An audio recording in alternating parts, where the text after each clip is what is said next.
ঘরে থাকা মাত্র 5টি উপকরণ দিয়ে আজকের এই পুডিংটি তৈরি করে নিয়েছি। তো বন্ধুরা, আজকের এই সহজ সুন্দর পুডিং কিভাবে তৈরি করলাম দেখে নিন সম্পূর্ণ ভিডিওটি।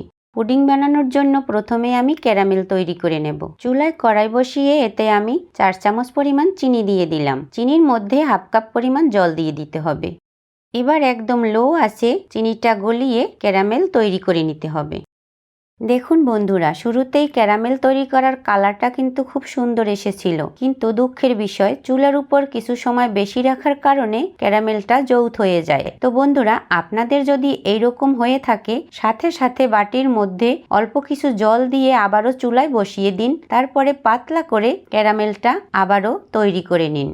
দেখুন বন্ধুরা, অবশেষে ক্যারামেলটা খুব সুন্দরভাবে কিন্তু তৈরি করে নিয়ে এবার একটা সাইডে রেখে ক্যারামেলটা ঠান্ডা হতে দেব, আর অন্যদিকে আমি পুডিংয়ের ব্যাটারটা তৈরি করে নেব।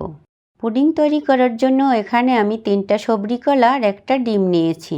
এবার কলার খোসা ছাড়িয়ে একটা গ্রেটারের সাহায্যে আমি এভাবে গ্রেট করে নেব। আপনি চাইলে হাত দিয়েও চটকে নিতে পারেন। গ্রেট করা কলাগুলো আবারও একটু কাঁটা চামচের সাহায্যে ম্যাশ করে নিলাম। এবার অন্য আরেকটি পাত্র নিয়ে ডিম ভেঙে দিয়ে এর মধ্যে হাফ কাপ পরিমাণ চিনি দিয়ে দিলাম।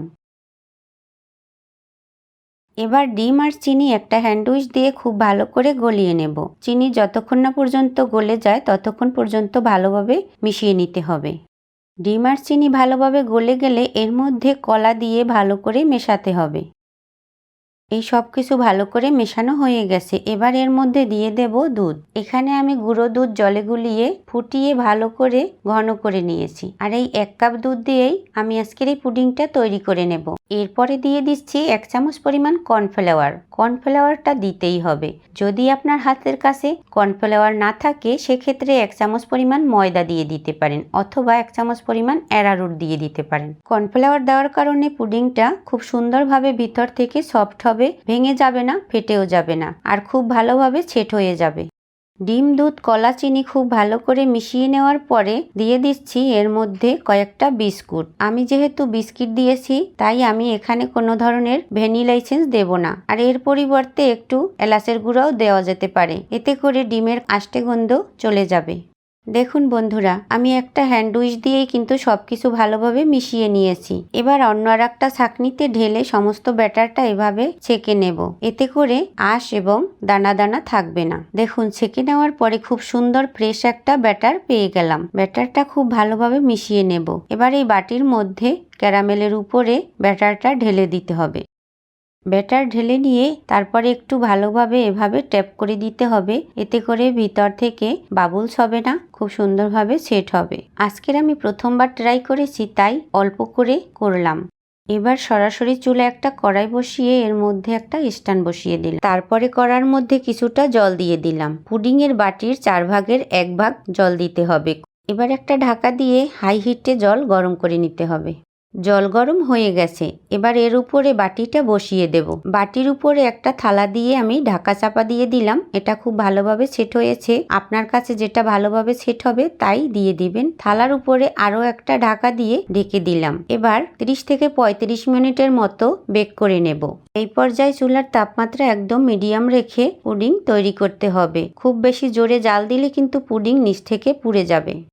30 থেকে 35 মিনিট পরে ফিরে আসলাম। এবার দেখা যাক কেমন হয়েছে আমাদের শখের পুডিং। আমি একটা কাঠি নিয়েছি, এই কাঠিটা দিয়েই একটু চেক করে নেব। আর দেখুন, কাঠিতে কিন্তু একটুকু লেগে নাই, তার মানে ভিতর থেকে খুব ভালোভাবেই কিন্তু পুডিং কুক হয়ে গেছে। তো এবার নামিয়ে নেব। নামিয়ে ভালো করে ঠান্ডা করে নিতে হবে। গরম থাকা অবস্থায় কিছুই করা যাবে না। বন্ধুরা, এই পুডিংটা আমি কিছুটা ঠান্ডা হওয়ার পরে 10 মিনিটের জন্য ফ্রিজে রেখেছিলাম, আর 10 মিনিট পরেই ফ্রিজ থেকে বের করে নিয়েছি। এবার চারপাশটা একটু চাকু দিয়ে ছাড়িয়ে নেব, তারপরেই উল্টে নিতে হবে। আপনি যদি চান কলা না দিয়েও বানাতে পারেন। কলা দিলে একটু পুডিংয়ের কালারটা কালচে হয়, তবে খেতে কিন্তু দারুণ সুস্বাদু হয়েছিল এই পুডিংটা, আর খুব সুন্দর একটা ফ্লেভার আসছিল। অনেক বাচ্চারাই কিন্তু কলা খেতে চায় না, যেমন আমার ছেলেই কলা খেতে চায় না। তাই এভাবেই বিভিন্ন পদ্ধতিতে পিঠা বা অন্যান্য খাবার তৈরি করে খাওয়াতে হয়। তা আপনারাও এবার এভাবে ট্রাই করতে পারেন। এই ভিডিওটি আপনাদের কোথাও যদি একটু ভালো লেগে থাকে তাহলে অবশ্যই লাইক কমেন্ট শেয়ার করবেন। আপনাদের একটা লাইক কমেন্টে আমাদের আরেকটি ভিডিও ছাড়ার খুব উৎসাহ হয়। আর আমার এই ভিডিওটি যদি ফেসবুক পেজ থেকে দেখে থাকেন তাহলে পেজটিকে ফলো দিয়ে রাখবেন। আর ইউটিউব থেকে দেখে থাকলে অবশ্যই চ্যানেলটিকে সাবস্ক্রাইব করে রাখবেন, তাহলে আমার পরবর্তী ভিডিওর আপডেট আপনার মোবাইলে চলে আসবে। আর এরকম নতুন নতুন ভিডিও পেতে আমার চ্যানেলটিকে সাবস্ক্রাইব করে পাশের বেল আইকনটি প্রেস করে রাখবেন। সবাই ভালো থাকবেন। সবাইকে অসংখ্য অসংখ্য ধন্যবাদ। আবার দেখা হবে নতুন কোনো ভিডিওতে।